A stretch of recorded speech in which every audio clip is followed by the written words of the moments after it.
Hi, I'm Dr. Druv and welcome to my YouTube channel. This is a channel not on medicine, but all the other aspects related to running our medicine lives. Today we're going to be talking about wills. What is a will? A will, also known as a last will and testament, is a legal document that specifies how an individual's assets and property should be distributed after their death. A will can also appoint a guardian for minor children and name an executor to manage the distribution of the estate. The estate is a financial concept where all the assets of the deceased are basically consolidated. Why is learning about wills important? Well, it's important to understand that it is important to have a will. A will can help to ensure that an individual's wishes are respected and their assets and property are distributed according to their wishes after their death. Without a will, the distribution of an individual's assets and property may be determined by the laws of the province or the jurisdiction, which may not align with the individual's wishes. Not only that, it takes a long time, weeks to months sometimes, depending on the complexity of the estate, before the assets are distributed by the legal system. In addition, the estate of an individual who dies without a will may be subject to probate, which can be a lengthy and costly process. Probate is essentially fees for distributing your assets after your death through the legal system. It is a good idea for individuals to seek the advice of an attorney or other legal professional when creating a will in order to ensure that it meets their needs and complies with the laws of their jurisdiction. And so, how does one go about creating a will? I know that when I did all this research and wanted to manage my own finances, I myself had difficulty understanding the concept of a will. I mean, if I am dead, I don't necessarily care as much as to how my assets are distributed, but I suppose I do care if the assets are not being distributed to the family, but are being distributed for increased taxes or paying off the debts of the assets in an inefficient manner.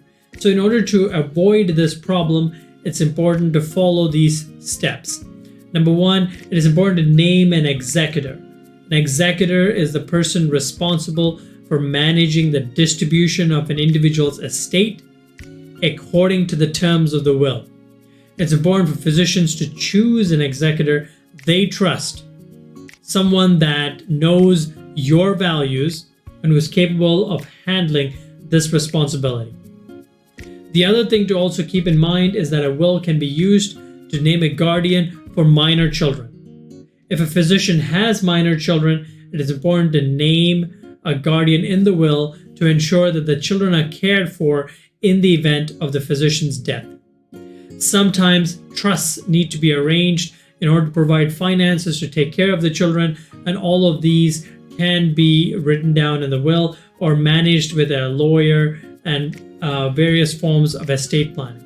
Again, similar to the power of attorney, healthcare directives, and substitute decision maker up to some extent, none of this is set in stone. You need to review and update the will regularly as life circumstances and priorities change.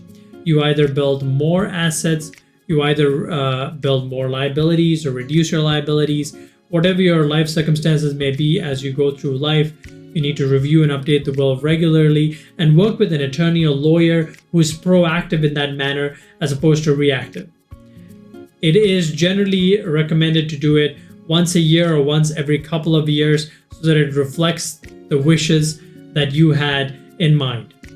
Again, all of these are complex topics, and I can't emphasize the importance of hiring an expert, a licensed expert, an experienced expert, and someone whose values are aligned with your values. If physicians have questions about wills or are uncertain about the legal requirements for creating a will in their jurisdiction, seeking the advice of an attorney or other legal professional can be of tremendous help.